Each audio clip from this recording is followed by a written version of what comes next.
ভাই বিসমিল্লাহির রহমানির রহিম। উপস্থিত সাংবাদিক ভাই ও বোনেরা, আসসালামু আলাইকুম।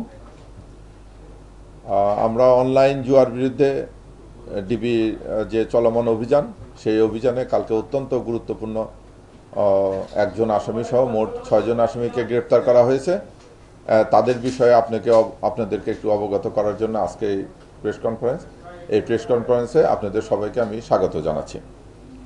ঢাকা মেট্রোপলিটন পুলিশের cyber and special crime division DB কর্তৃক অনলাইন জুয়া বিরোধী একটি বিশেষ অভিযান গাজীপুর এবং কুমিল্লা জেলায় পরিচালনা করে অনলাইন জুয়ার সাথে সম্পৃক্ত থাকার অভিপ্রায় 6 জন আসামিকে গ্রেপ্তার করা হয়।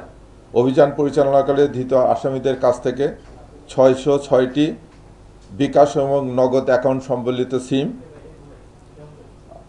67টি বিভিন্ন কোম্পানির সিম কার্ড, একটি ল্যাপটপ, একটি মাইক্রোবাস উদ্ধার করা হয়। DB cyber and special crime কর্তৃক মনিটরিংয়ের মাধ্যমে অনলাইন জুয়ার বেশ কিছু ওয়েবসাইট এবং মোবাইল অ্যাপ্লিকেশন শনাক্ত করা হয়। উক্ত ওয়েবসাইট পর্যালোচনা করে দেখা যায়, অনলাইন জুয়া কার্যক্রম পরিচালনার জন্য সাইটগুলিতে মোবাইল ফাইন্যান্সিয়াল সার্ভিসের এজেন্ট অ্যাকাউন্ট ব্যবহার করা হয়। জুয়ার সাইট ও মোবাইল অ্যাপস থেকে প্রাপ্ত এমএফএস অ্যাকাউন্ট পর্যালোচনা করে অনলাইন জুয়ার সাথে সম্পৃক্ত একটি সংঘবদ্ধ চক্রকে শনাক্ত করা হয়। প্রাপ্ত গোয়েন্দা তথ্যের ভিত্তিতে গাজীপুর টঙ্গীতে একটি রিসোর্টে অভিযান পরিচালনা করে 3 জন আসামিকে গ্রেপ্তার করা হয়। পরবর্তীতে তাদের দেওয়া তথ্য অনুযায়ী কুমিল্লা থেকে আরও 3 জনকে গ্রেপ্তার করা হয়। গ্রেপ্তারকালে আসামিদের নিকট থেকে 60টিরও অধিক মোবাইল ফোন জব্দ করা হয়, যে মোবাইল ফোনগুলোর মাধ্যমে তারা ওই 6600টি সিম কার্ড ব্যবহার করে নগদ এবং বিকাশ অ্যাকাউন্টের মাধ্যমে টাকা ট্রান্সফার করে। আপনারা জানেন যে এখানে জুয়ার যে অ্যাকাউন্টগুলো হয়, একটা থাকে জুয়ার ওয়েবসাইট। সেই জুয়ার ওয়েবসাইট থেকে কি করে, এরা যে টাকাটা আসে সেই টাকাগুলো এরা এই অ্যাপসের মাধ্যমে নগদ এবং বিকাশের মাধ্যমে এই সিম কার্ড এবং এই মোবাইলগুলোর মাধ্যমে তারা এটে কালেক্ট করে। এই কালেক্ট করার জন্য তারা অনেকগুলো অ্যাপস ব্যবহার করে, যেরকম এখানে আছে গোপে, লাকি পে, তারপরে এক্সি পে, কুল পে, এই অ্যাকাউন্টগুলো ব্যবহার করা হয়। এই অ্যাকাউন্টগুলো এই অ্যাপসগুলোর মাধ্যমে টাকা আসে। এই টাকাগুলো তারা পরবর্তীতে ট্রান্সফার করে ডলার করে এবং এতে আপনারা জানেন যে বিদেশে পাচার করা হয়।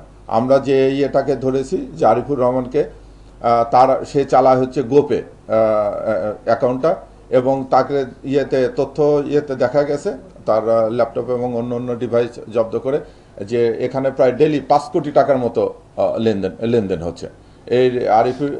এর আগেও অ্যারেস্ট হয়েছে সে, এবং তার বিরুদ্ধে 4টি মামলা আছে। আর আমরা কালকে যে করেছি সেই মামলাটা উদ্ধার করেছে। এই আরিফ, আপনারা ইউটিউবে গেলে দেখবেন যে সে এই অবৈধ কাজ করে বিলাসী জীবন যাপন করে।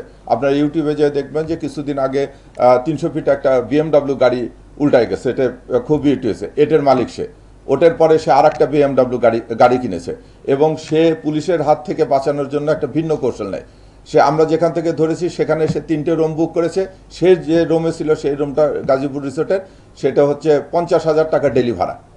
এবং তার তথ্য অনুযায়ী দেখেছি যে সে এখানে হয়তো 4-5 দিন থাকবে, এখান থেকে ঢাকার অন্য কোনো হোটেলে যাবে, এবং কক্সবাজারে যে সে বড় বড় নামি দামি হোটেলের 1 লাখ 1.5 লাখ টাকা স্যুট ভাড়া করে 3-4 দিন থাকে। যখনই পুলিশ তাকে ট্রেস করতে থাকে তখন ওটা বন্ধ করে নিয়ে সে চলে আসে, আর এক জায়গায় চলে আসে। দীর্ঘদিন যাবৎ সে এই কৌশলে এই প্রতারণা কাজগুলো চলছে। তো আমরা তাকে অ্যারেস্ট করে নিয়েছি, তার বিরুদ্ধে নিয়মিত মামলা দায়ের করা হচ্ছে, এবং এই চক্রের সঙ্গে অন্য যারা জড়িত তাদেরকে অ্যারেস্টের ব্যাপারে আমরা পদক্ষেপ গ্রহণ করতেছি। ধন্যবাদ।